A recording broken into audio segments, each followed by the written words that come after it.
पूज्याय राघवेन्द्राय सत्यधर्मरताय च भजतां कल्पवृक्षाय नमतां कामधेनवे ವಿದ್ಯಾಧಿರಾಜ ಶ್ರೀ ರಾಜಾಯ ಎಸ್ ಗುರುರಾಜಾಚಾರ್ ಇವರ ಕಲಿಯುಗ ಕಲ್ಪತರು ಮೇರು ಕೃತಿಯ ಧ್ವನಿ ಮುದ್ರಣದ ಸಂಚಿಕೆ 81. ಹಿಂದಿನ ಸಂಚಿಕೆಯಲ್ಲಿ ಅಧ್ಯಯನ, ಅಧ್ಯಾಪನ ಹಾಗೂ ಇತರೆ 4 ಶೀರ್ಷಿಕೆ ಕುರಿತು ಕೇಳಿದಿರಿ. ನ್ಯಾಯಶಾಸ್ತ್ರ ವಿಶಾರದರು ಎಂಬ ಶೀರ್ಷಿಕೆಯೊಂದಿಗೆ ಸಂಚಿಕೆ 81 ಇದೀಗ ನಿಮಗಾಗಿ. ಶ್ರೀ ಸುಧೀಂದ್ರ ತೀರ್ಥರು ಶಿಷ್ಯ ಭಕ್ತ ಜನರ ಪ್ರಾರ್ಥನೆಯಂತೆ ಗ್ರಾಮ, ಪಟ್ಟಣ, ಹಳ್ಳಿಗಳಿಗೆಲ್ಲ ಭೇಟಿ ಇತ್ತು ತಾತ್ವಿಕ ಧಾರ್ಮಿಕ ಕಾರ್ಯಕ್ರಮಗಳಿಂದ ಧರ್ಮಾಭಿಮಾನಿಗಳನ್ನು ಸಂತೋಷಪಡಿಸುತ್ತಾ ಶ್ರೀರಂಗ ಕ್ಷೇತ್ರಕ್ಕೆ ಚಿತ್ತೈಸಿದರು.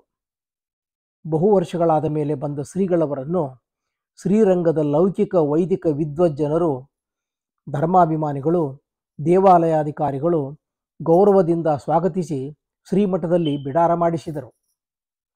ಪ್ರತಿದಿನ ಶ್ರೀಮಠದ ಶಿಷ್ಯರು, ಭಕ್ತರು, ಧರ್ಮಾಭಿಮಾನಿಗಳು ಶ್ರೀಯವರಿಗೆ ಪಾದಪೂಜೆ, ಭಿಕ್ಷೆಗಳನ್ನು ಏರ್ಪಡಿಸಿ ಶ್ರೀ ಮೂಲರಾಮದೇವರ ಪೂಜಾ, ತೀರ್ಥಪ್ರಸಾದ, ಮಂತ್ರಮುದ್ರಾಧಾರಣ, ಗುರುಪದೇಶಾದಿಗಳಿಂದ ಕೃತಾರ್ಥರಾಗುತ್ತಿದ್ದರು.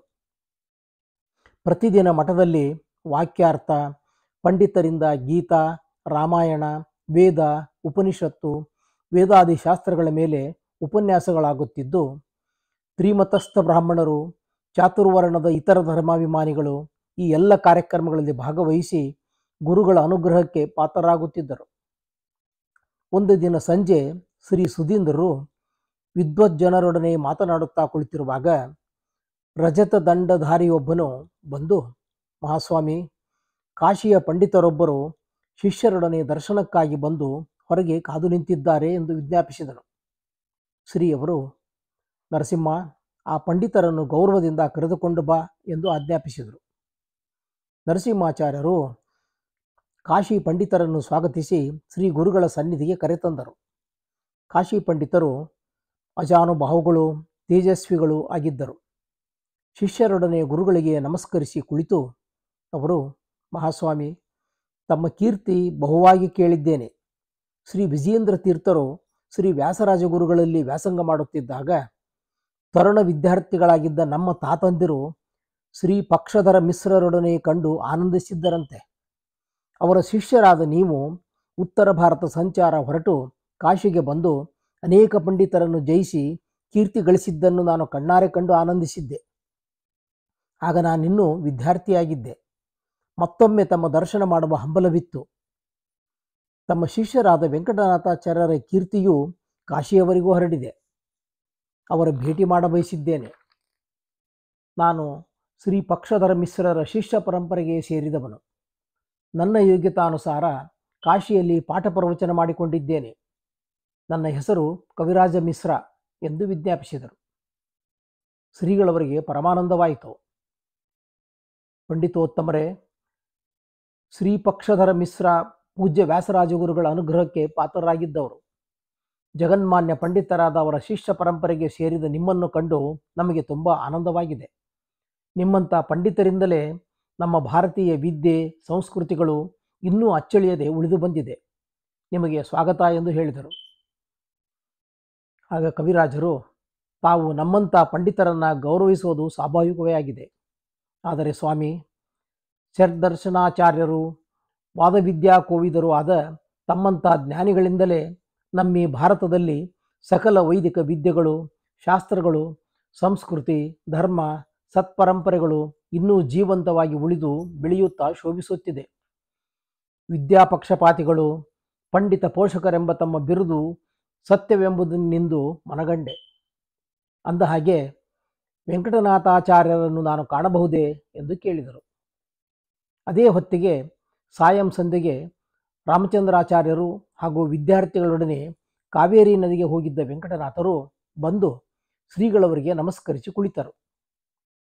ಆಗ ಶ್ರೀಗಳವರು, ಕವಿರಾಜ ಮಿಶ್ರರೇ, ಇವರೇ ನಮ್ಮ ಪ್ರಿಯ ಶಿಷ್ಯರಾದ ವೆಂಕಟನಾಥಾಚಾರ್ಯರು ಎಂದು ಹೇಳಿ ಇಬ್ಬರಿಗೂ ಪರಿಚಯ ಮಾಡಿಸಿದರು. ಅಪೂರ್ವ ತೇಜಸ್ಸಿನಿಂದ ಬೆಳಗುತ್ತಿರುವ ಭವ್ಯಾಕಾರದ ವೆಂಕಟನಾಥರನ್ನು ಕಂಡು ಕವಿರಾಜರು ಮೇಲೆದ್ದು ಬಂದು ಆಚಾರ್ಯರ ಕರಪಿಡಿದು, ಆಚಾರ್ಯರೇ, ನಿಮ್ಮ ದರ್ಶನದಿಂದ ಸಂತೋಷವಾಯಿತು. ನಿಮ್ಮ ಸಕಲ ಕಲಾ ಚಾತುರ್ಯ, ಪಾಂಡಿತ್ಯ, ಪ್ರತಿಭೆಗಳನ್ನು ಕೇಳಿದ್ದೆ. ಈಗ ಅದು ಸತ್ಯವೆಂದು ಮನಗಂಡೆ ಎಂದರು. ಆಚಾರ್ಯರು ಮಿಶ್ರರನ್ನು ಗೌರವಿಸಿದರು. ಆಗ ಶ್ರೀ ಸುಧೀಂದ್ರರು ನಗುತ್ತಾ, ಕವಿರಾಜ ಮಿಶ್ರರೇ, ನಮ್ಮ ವೆಂಕಟನಾಥರ ಕೀರ್ತಿಯು ಸತ್ಯವೆಂದು ಕೇವಲ ದರ್ಶನದಿಂದಲೇ ಹೇಗೆ ತಿಳಿದಿರಿ? ವಿಷಯ ವಿಚಾರ ಮಾಡಿದ ಮೇಲಲ್ಲವೇ ಅದರ ಪರಿಚಯವಾಗೋದು ಎಂದರು. ಮಿಶ್ರರು ಮಂದಹಾಸ ಬೀರಿ, ಗುರುಗಳ ಆಂತರ್ಯ ಅರಿವಾಯಿತು. ತಮ್ಮನ್ನು ಗುರುಸ್ಥಾನದಲ್ಲಿ ಪೂಜಿಸುತ್ತಿದ್ದೇನೆ. ನನ್ನ ಪಾಂಡಿತ್ಯ ಪ್ರದರ್ಶನಕ್ಕಾಗಿ ಬಂದಿಲ್ಲ. ಗುರು ಸನ್ನಿಧಿಯಲ್ಲಿ ಅದು ಯುಕ್ತವಲ್ಲ. ಅಂತೆಯೇ ಗುರುಗಳ ಶಿಷ್ಯರೊಡನೆ ಸ್ಪರ್ಧಿಸುವುದೂ ಸರಿಯಲ್ಲವೆಂದು ನಾನು ಭಾವಿಸಿದ್ದೇನೆ ಎಂದರು. ಶ್ರೀ ಸುಧೀಂದ್ರರು ಅವರ ವಿನಯಾದಿಗಳಿಂದ ಸಂತುಷ್ಟರಾಗಿ, ಪಂಡಿತರಿಬ್ಬರು ಸೇರಿರುವಾಗ ಸ್ನೇಹ ಸೌಹಾರ್ದದಿಂದ ವಿನೋದಾರ್ಥವಾಗಿ ಯಾವುದಾದರೊಂದು ವಿಷಯದಲ್ಲಿ ವಿಚಾರ ವಿನಿಮಯ ಮಾಡುವುದು ತಪ್ಪಲ್ಲವಷ್ಟೇ ಎಂದರು. ಮಿಶ್ರರು ನಗುತ್ತಾ, ಅಪ್ಪಣೆ ಶಿರೋಧಾರ್ಯ. ಆಚಾರ್ಯರೇ, ಯಾವ ಶಾಸ್ತ್ರದಲ್ಲಿ ವಿಚಾರ ಮಾಡುವುದು ಎಂದು ಕೇಳಿದರು. ವೆಂಕಟನಾಥರು, ನಿಮಗೆ ಇಷ್ಟವಾದ ಯಾವ ಶಾಸ್ತ್ರದಲ್ಲಿ ಬೇಕಾದರೂ ಆಗಬಹುದು ಎಂದರು. ಪ್ರಖ್ಯಾತ ಪಂಡಿತರಿಬ್ಬರು ವಾಕ್ಯಾರ್ಥ ಮಾಡುವುದನ್ನು ಆಲಿಸಲು ಪಂಡಿತರು, ವಿದ್ಯಾರ್ಥಿಗಳು ಉತ್ಸಾಹದಿಂದ ಕುಳಿತರು. ಕವಿರಾಜ ಮಿಶ್ರರು ನ್ಯಾಯಶಾಸ್ತ್ರದಲ್ಲಿ ಪ್ರಖ್ಯಾತವಾದ ಸಾಮಾನ್ಯ ನಿರುಕ್ತಿ ಗ್ರಂಥದ ಮೇಲೆ ವಿಚಾರ ಪ್ರಾರಂಭಿಸಿ ಹೀಗೆ ಹೇಳಿದರು. ಅಯ್ಯಿ ಯುಬುಧವರಾಹ ತೃತೀಯನ ಚೋಪರಿ ಕೋಟಿಮಾಠೀಕಿತು ಮುತ್ಸತೆ ಸ್ವಚ್ಛೇತಃ. ಆಗ ವೆಂಕಟನಾಥರು, ಬಹುತು ನಾಮ. ಕವಿರಾಜರು, ಸ್ವಾವಚ್ಛಿನ್ನ ವಿಷಯಕತ್ವಾವಚ್ಛಿನ್ನ ಪ್ರತಿಬಂಧಕತಾ ಸಾಮಾನ್ಯ ವಚ್ಛೇದಕೀಭೂತ ಯತ್ಕಿಂಚಿದ್ವಿಷಯಿತ್ವಂ ಯಾದೃಶ ಧರ್ಮಾವಚ್ಛಿನ್ನ ನಿರೂಪಿತಂ ತಾದೃಶ ಧರ್ಮಾವಚ್ಛಿನ್ನ ವಿಷಯಕ ಪ್ರತೀತಿ ವಿಷಯತಾವಚ್ಛೇದಕ ಧರ್ಮಾವಚ್ಛಿನ್ನತ್ವಮಿತಿ ಬಾಧೋಪರಿ ಬಾಧವಶಿಷ್ಯವ ವ್ಯಭಿಚಾರೇ ಇತಿ ವ್ಯಾಪ್ತಿ. ಆಗ ವೆಂಕಟನಾಥರು, ಬಾಧ ವಿಶಿಷ್ಟ ವ್ಯಭಿಚಾರೇ ಅತಿವ್ಯಾಪ್ತಿರ್ನ ಸಂಗಚ್ಚತೆ. ಕವಿರಾಜರು, ಸಾಶ್ಚರ್ಯಂ ಕಥಂಭೋ. ವೆಂಕಟನಾಥರು, ಸಸ್ಮಿತಂ ಸತ್ಯಂ ನ ಸಂಗಚ್ಚತೆ. ಕವಿರಾಜರು, ಪ್ರತಿಪಾದ್ಯತಾಂ ತರ್ರಿ. ವೆಂಕಟನಾಥರು ಸಂತೋಷದಿಂದ, ಸ್ವಾವಚ್ಛಿನ್ನ ವಿಷಯಕತ್ವಾವಚ್ಛಿನ್ನ ಪ್ರತಿಬಂಧಕತಾ ಸಾಮಾನ್ಯವಚ್ಛೇದಕೀಭೂತಾಯಾಂ ವ್ಯಭಿಚಾರ ವಿಶಿಷ್ಟ ಬಾಧತ್ವ ವಚ್ಛಿನ್ನ ನಿರೂಪಿತಾಯಾಂ ವಿಷಯಿತಾಯಾಂ ಬಾಧ ವಿಶಿಷ್ಟ ವ್ಯಭಿಚಾರಿತ್ವಾವಚ್ಛಿನ್ನ ನಿರೂಪಿತತ್ವಸತ್ವೇನ ತದವಚ್ಛಿನ್ನ ವಿಷಯಕ ಪ್ರತೀತಿ ವಿಷಯತಾವಚ್ಛೇದಕತ್ವಸ್ಯ ಬಾಧ ವಿಶಿಷ್ಟ ವ್ಯಭಿಚಾರತ್ವೇ ಅಸತ್ವೇನ ನಾತಿವ್ಯಾಪ್ತಿರಿತಿ ಪೂರ್ವಪಕ್ಷಃ. ಕವಿರಾಜರು, ಸಾಧು ಆಚಾರ್ಯ, ತಥಾಪಿ ತತ್ರ ಅತಿವ್ಯಾಪ್ತಿ ಸಂಭವತಿ. ವೆಂಕಟನಾಥರು, ಕಥಂ ಅನುವಾದಯಂತು ಭವಂತಃ. ಕವಿರಾಜರು, ಸತ್ಪ್ರತಿಪಕ್ಷೇ ಅತಿವ್ಯಾಪ್ತಿ ನಿವಾರಣಾಯ ವಿಷಯಿತಾಯಾಮ ವ್ಯಾಪಕ ವಿಷಯಾತಾ ಶೂನ್ಯಜ್ಞಾನಿ ಯತ್ವಸ್ಯೈವ ನಿವೇಶನೀಯತೆಯ ತತ್ರ ಅತಿವ್ಯಾಪ್ತಿ ಸಂಭವತ್ಯೇವ. ಕವಿರಾಜ ಮಿಶ್ರರು ಬಾಧ ವಿಶಿಷ್ಟ ವ್ಯಭಿಚಾರದಲ್ಲಿ ಅತಿವ್ಯಾಪ್ತಿ ಬರುತ್ತದೆ ಎಂದು ಹೇಳಿ ತಮ್ಮ ವಾದವನ್ನು ಬಲಪಡಿಸಿದರು. ವೆಂಕಟನಾಥರು ಅತಿವ್ಯಾಪ್ತಿಯು ಬರುವುದಿಲ್ಲವೆಂದು ತಮ್ಮ ವಾದವನ್ನು ಅನೇಕ ರೀತಿಯಿಂದ ಸಮರ್ಥಿಸಿದರು. ಇಬ್ಬರು ತರ್ಕಶಾಸ್ತ್ರದಲ್ಲಿ ಅಸಾಧಾರಣ ಪಂಡಿತರು.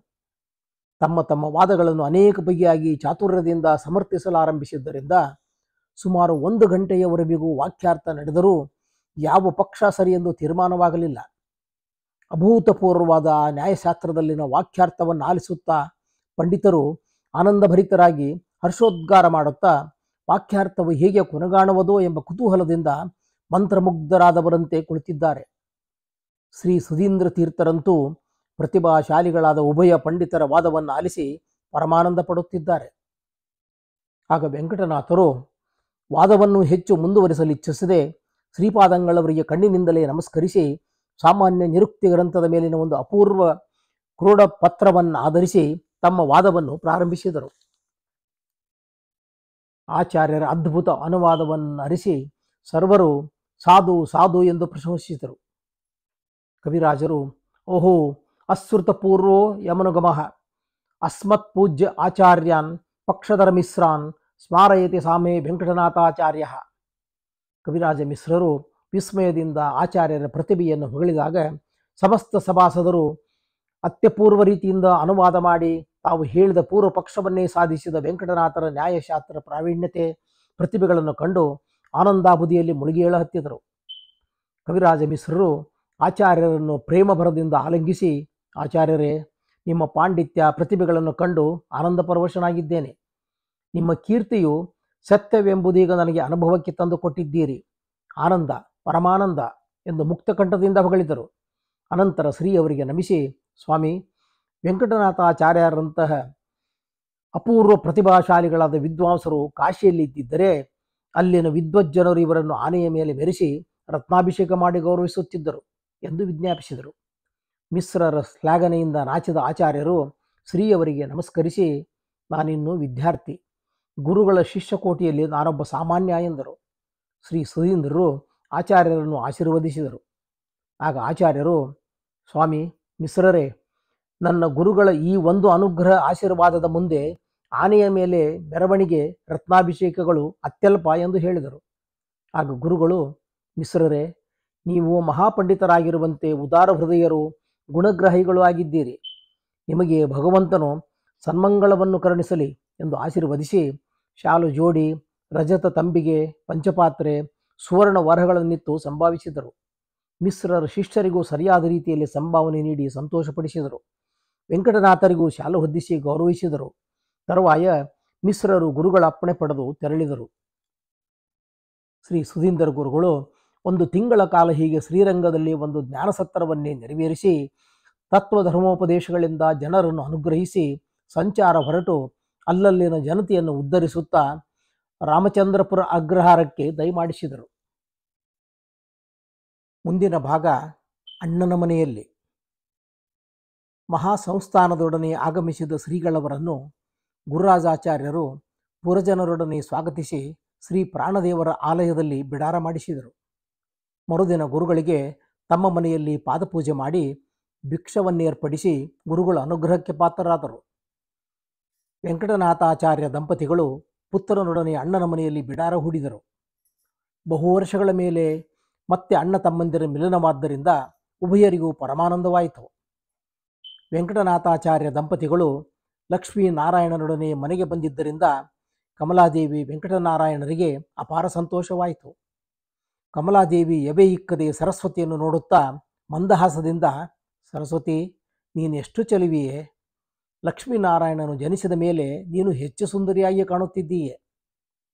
ಮೈದುನರ ಅನುರಾಗ ಅಧಿಕವಾಗಿದೆ ಎಂದು ತೋರುವುದು.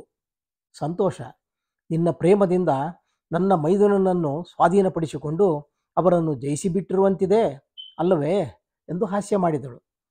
ಸರಸ್ವತಮ್ಮ ನಾಚಿ, ಅಕ್ಕ, ನೀವೂ ಸಹ ಸ್ವಲ್ಪವೂ ಬದಲಾಗಿಲ್ಲ, ನಿಮ್ಮೀ ಸೌಂದರ್ಯಕ್ಕೂ ಅದೇ ಕಾರಣವಿರಬಹುದಲ್ಲವೇ ಎಂದು ಮುಸಿ ಮುಸಿ ನಕ್ಕರು. ಕಮಲಾದೇವಿಯು, ಕೇಳಿದೆಯಾ ವೆಂಕಟನಾಥ ನಿನ್ನ ಪ್ರೇಯಸಿಯ ಮಾತನ್ನು? ಪರವಾಗಿಲ್ಲ, ಆ ಹಿಂದಿನ ನಾಚಿಕೆಯ ಭಯಗಳೆಲ್ಲವೂ ಮಾಯವಾದಂತಿದೆ, ಇದು ನಿನ್ನ ಪ್ರಭಾವವೆಂದು ತೋರುತ್ತದೆ ಎನ್ನಲು ಆಚಾರ್ಯರು ನಗುತ್ತಾ, ಅತ್ತಿಗೆ, ಇದೆಲ್ಲವೂ ನಿನ್ನ ಉಪದೇಶದ ಪ್ರಭಾವವೆಂದು ನನಗನಿಸುತ್ತದೆ ಎಂದರು. ಅವರ ಮಾತು ಕೇಳಿ ಎಲ್ಲರೂ ನಕ್ಕರು. ಅನಂತರ ಎಲ್ಲರೂ ಭೋಜನ ಮಾಡಿ ಬಂದು ಪಡಸಾಲೆಯಲ್ಲಿ ಕುಳಿತರು. ಕಮಲಾದೇವಿ ಮೈದುನ ಸರಸ್ವತಿಯರು ವಿಶ್ರಾಂತಿ ಪಡೆಯಲು ಕೊಠಡಿಯನ್ನು ಸಿದ್ಧಪಡಿಸಿ ಬಂದು, ಬಹಳ ಹೊತ್ತಾಯಿತು, ವಿಶ್ರಾಂತಿ ತೆಗೆದುಕೋ ವೆಂಕಟನಾಥ ಎಂದು ಹೇಳಿ ಮೈದುನರನ್ನು ಕೊಠಡಿಗೆ ಕಳುಹಿಸಿದರು. ಸರಸ್ವತಮ್ಮ ನಾಚಿ ನಿಂತಾಗ, ಸರಸ್ವತಿ, ನೀನೀಗ ಪತಿಯ ಮನೆಗೆ ಹೊಸದಾಗಿ ಬಂದ ವಧು ಅಲ್ಲ, ಒಬ್ಬ ಮಗನ ತಾಯಿ. ಇನ್ನೂ ನಿನಗೆ ಲಜ್ಜೆ ಹೋಗಲಿಲ್ಲವೇ? ಹುಚ್ಚಿ, ಹೋಗು ಎಂದು ಕಳಿಸಿ ಲಕ್ಷ್ಮೀನಾರಾಯಣ ವೆಂಕಟನಾರಾಯಣರಿಗೆ ಹಾಸಿಗೆ ಹಾಸಿಕೊಟ್ಟು ತಮ್ಮ ಶಯನಗೃಹಕ್ಕೆ ತೆರಳಿದರು. ನಗುನಗುತ್ತಾ ಬಂದ ಪತ್ನಿಯನ್ನು ಕೊಂಡು ವೆಂಕಟನಾಥರು, ಸರಸ, ಈಗ ನಿನ್ನನ್ನು ಆಹ್ವಾನಿಸಲು ವೀಣೆ ಇಲ್ಲವಲ್ಲ ಎಂದು ನಗಹತ್ತಿದರು. ಸರಸ್ವತಮ್ಮನಿಗೆ ಹಿಂದಿನ ಮಧುರ ಸ್ಮೃತಿ ಮರುಕಳಿಸಿ ಮೈ ರೋಮಾಂಚನವಾಯಿತು. ಮುಖ ಲಜ್ಜೆಯಿಂದ ಕೆಂಪಾಯಿತು. ಕಪಟ ಕೋಪವನ್ನು ಪ್ರದರ್ಶಿಸುತ್ತಾ, ಅತ್ತಿಗೆಯ ಮಾತು ಕೇಳಿ ನನ್ನನ್ನು ಛೇಡಿಸುತ್ತಿದ್ದೀರಾ ಎಂದು ಪತಿಯ ಪಕ್ಕದಲ್ಲಿ ಕುಳಿತು ಹಣ್ಣು, ಹಾಲು, ತಾಂಬೂಲಗಳನ್ನು ನೀಡಿದರು. ವೆಂಕಟನಾಥರು ಪತ್ನಿಯ ಮುಖವನ್ನು 2 ಕರಗಳಿಂದಲೂ ಹಿಡಿದು, ಅತ್ತಿಗೆ ಹೇಳಿದ್ದು ಸತ್ಯ, ಸರಸ್ವತಿ, ನೀನು ದಿನೇ ದಿನೇ ಸುಂದರಿಯಾಗುತ್ತಿರುವೆ ಎಂದರು. ಸರಸ್ವತಮ್ಮ ಪತಿಯತ್ತ ಕಟಾಕ್ಷ ಬೀರಿ, ಅಕ್ಕ ಹೇಳಿದ್ದು ಕೇಳಿದಿರಲ್ಲವೇ, ನಾನು ನಿಮ್ಮನ್ನು ಸ್ವಾಧೀನಪಡಿಸಿಕೊಂಡಿರುವೆನಂತೆ. ಅವರ ಮಾತು ಕೇಳಿ ನನಗೆ ಎಷ್ಟು ನಾಚಿಕೆ ಆಯಿತು ಗೊತ್ತೇ ಎಂದರು. ಆಗ ವೆಂಕಟನಾಥ, ಅತ್ತಿಗೆಯ ಮಾತಿನಲ್ಲಿ ತಪ್ಪೇನಿದೆ? ಪ್ರೀತಿಯಿಂದ ನೀನು ನನ್ನನ್ನು ಜಯಿಸಿಲ್ಲವೇ? ಅತ್ತಿಗೆಯ ಮಾತು ಕೇಳಿ ನನಗಂತೂ ಆನಂದವಾಯಿತು. ಆಗ ಸರಸ್ವತಮ್ಮ, ಹಾಗಾದರೆ ನನಗೇನು ಕೊಡುವಿರಿ ಎಂದು ಕೊರಳು ಕೊಂಕಿಸಿದರು. ಆಚಾರ್ಯರ ನಸುನಕ್ಕು, ಅತ್ತಿಗೆ ಹೇಳಿದ್ದನ್ನೇ ಒಂದು ಸಮಸ್ಯೆಯಾಗಿ ಕೊಡುತ್ತೇನೆ, ನೀನು ಸಮಸ್ಯಾಪೂರ್ಣ ಮಾಡಬೇಕು ಎನ್ನಲು, ಸ್ವಾಮಿ ನನ್ನನ್ನು ಪರೀಕ್ಷಿಸುವಿರಾ? ಹಾಗಾದರೆ ನಾನು ನಿಮಗೊಂದು ಸಮಸ್ಯೆ ನೀಡುತ್ತೇನೆ, ನೀವು ಅದನ್ನು ಪೂರ್ಣ ಮಾಡಿರಿ ನೋಡೋಣ ಎಂದು ನಕ್ಕರು. ಆಚಾರ್ಯರು, ಆಗಬಹುದು, ಸಮಸ್ಯೆಯನ್ನು ಹೇಳು ಎಂದಾಗ ಸರಸ್ವತಿಯು, ಮೊದಲು ನೀವು ಹೇಳಿ ಎಂದಳು. ಆಚಾರ್ಯರು, ಸರಿ ಕೇಳು. ದ್ವಿತೀಯ ನಿರ್ಜಿತೋ ಯತಃ. ಸರಸ್ವತಮ್ಮ ಸ್ವಲ್ಪ ಹೊತ್ತು ಕಣ್ಣು ಮುಚ್ಚಿ ಯೋಚಿಸಿದರು. ಅನಂತರ ಅಲ್ಲಿಯೇ ಇದ್ದ ಗುರುರಾಜಾಚಾರ್ಯರ ವೀಣೆಯನ್ನು ತೆಗೆದು ತೊಡೆಯ ಮೇಲಿಟ್ಟುಕೊಂಡು ತಂತಿಗಳ ಮೇಲೆ ಬೆರಳಾಡಿಸುತ್ತಾ ಮನಸ್ಸಿನಲ್ಲೇ ಸಮಸ್ಯೆಯನ್ನು ಪೂರ್ಣ ಮಾಡುತ್ತಾ ತರುವಾಯ ಕಣ್ಣು ತೆರೆದು ನಕ್ಕು, ಸಮಸ್ಯೆ ಪೂರ್ಣವಾಯಿತು. ಈಗ ನಾನು ಕೊಡುವ ಸಮಸ್ಯೆಯನ್ನು ಉಪೇಂದ್ರ ವಜ್ರಾವೃತ್ತದಲ್ಲಿ ಪೂರೈಸಿ ಹೇಳಿರಿ, ನಂತರ ನಾನು ಹೇಳುತ್ತೇನೆ ಎಂದು ಸಮಸ್ಯೆ ಹೇಳಿದರು. ಭಾತಿ ಸರಸ್ವತೀವ. ವೆಂಕಟನಾಥರು ನಕ್ಕು ಸ್ವಲ್ಪ ಹೊತ್ತಿನಲ್ಲೇ ಸಮಸ್ಯೆ ಪೂರ್ಣ ಮಾಡಿ ಹೇಳಿದರು. ಸಂಗೀತ ಸಾಹಿತ್ಯ ಕಲಾ ಪ್ರಪೂರ್ಣ ವಿದ್ಯಾಧರಿ ರೂಪ ಗುಣೋಜ್ವಲೇಯಂ ಸದ್ವಲ್ಲಕೀ ಶೋಭಿತ ಪದ್ಮಹಸ್ತ ಸರಸ್ವತಿ ಭಾತಿ ಸರಸ್ವತೀವ. ಸಂಗೀತ, ಕಾವ್ಯ, ನಾಟಕ, ಅಲಂಕಾರಾದಿ ಸಾಹಿತ್ಯ ಕಲೆಗಳಲ್ಲಿ ಪಾಂಡಿತ್ಯಪೂರ್ಣಳು, ಸಕಲ ವಿದ್ಯೆಗಳನ್ನು ಧರಿಸಿರುವವಳು, ರೂಪ, ಲಾವಣ್ಯ, ಸದಭಿರುಚಿ, ಸದ್ಗುಣಗಳಿಂದ ಉಜ್ವಲವಾಗಿ ಕಂಗೊಳಿಸುವವಳು, ಕಮಲದಂತಿರುವ ಕರಗಳಲ್ಲಿ ವೀಣೆಯನ್ನು ಹಿಡಿದಿರುವವಳು ಆದ ಈ ಸರಸ್ವತಿಯು ವೀಣಾಪಾಣಿಯಾದ ಸರಸ್ವತಿಯಂತೆ ಪ್ರಕಾಶಿಸುತ್ತಿದ್ದಾಳೆ. ಸರಸ, ಹೇಗಿದೆ ನನ್ನ ಕವಿತೆ ಎಂದು ಮಂದಹಾಸ ಬೀರಿದರು. ತಾನೊಂದು ಅಭಿಪ್ರಾಯದಿಂದ ಸಮಸ್ಯೆ ನೀಡಿದರೆ ಪತಿಗಳು ತನ್ನನ್ನು ವಾಗ್ದೇವತೆಗೆ ಹೋಲಿಸಿ ವರ್ಣಿಸಿರುವುದನ್ನು ಆಲಿಸಿ ಸರಸ್ವತಮ್ಮನವರ ಹೃದಯ ಅರಳಿತು. ನಸುನಕ್ಕು, ಸ್ವಾಮಿ ವಾಗ್ದೇವಿಗೆ ನನ್ನನ್ನು ಹೋಲಿಸಬಹುದೇ ಎಂದಳು. ಆಚಾರ್ಯರು, ಸರಸ, ಭಗವಂತನಿಗೂ ಜೀವರಿಗೂ ಕಿಂಚಿತ್ ಸಾದೃಶ್ಯವಿರುವುದನ್ನು ಶಾಸ್ತ್ರಗಳು ಹೇಳುವವು, ಅದು ತಪ್ಪಲ್ಲ. ಅಂತೆಯೇ ಸರಸ್ವತೀ ದೇವಿಯ ವಿದ್ಯೆ, ಕಲೆ, ಸೌಂದರ್ಯ, ಸದ್ಗುಣಗಳು, ವಿದ್ಯಾಧರತ್ವ, ವೀಣೆ ಹಿಡಿದಿರುವಿಕೆ ಇವುಗಳ ಸಾದೃಶ್ಯ ಕೆಲವು ಅಂಶ ನಿನ್ನಲ್ಲಿರುವುದರಿಂದ ಅದನ್ನೇ ವರ್ಣಿಸಿದ್ದೇನೆ. ಅದು ಸರಿ, ನಾನು ಕೊಟ್ಟ ಸಮಸ್ಯೆ ಪೂರ್ಣ ಮಾಡಿದ್ದರೆ ಹೇಳು ಕೇಳೋಣ ಎಂದರು. ಸರಸ್ವತಮ್ಮ ನಗುತ್ತಾ ಹೇಳಿದರು, ಅಜಯ್ಯೋಪಿ ಜಯೀಂದ್ರಾರ್ಯ ಶಿಷ್ಯಭಕ್ತ ವಿನಿರ್ಜಿತ ಅದ್ವಿತೀಯೋ ಪತಿ ಪ್ರೇಮ್ಣ ದ್ವಿತೀಯ ನಿರ್ಜಿತೋ ಯಥ.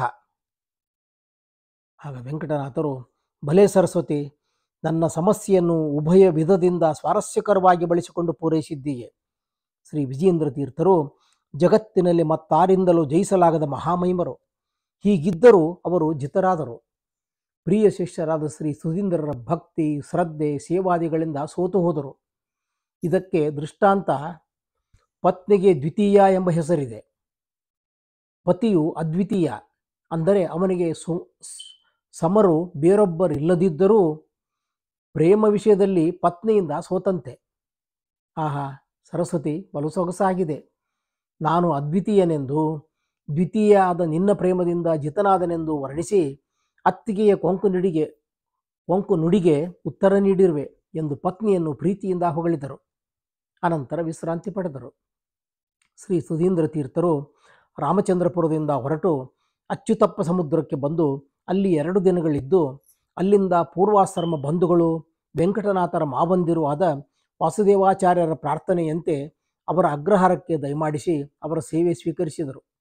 ಅದೇ ಕಾಲದಲ್ಲಿ ತಂಜಾವೂರಿನ ದರ್ಬಾರಿನ ಮುಖ್ಯಸ್ಥರು, ಪುರೋಹಿತರು ಬಂದು ರಘುನಾಥ ಭೂಪಾಲ ಕೊಟ್ಟಿದ್ದ ವಿಜ್ಞಾಪನಾ ಪತ್ರವನ್ನಿತ್ತು ರಾಜಧಾನಿಗೆ ದಿಗ್ವಿಜಯ ಮಾಡಬೇಕೆಂದು ಪ್ರಾರ್ಥಿಸಿದರು.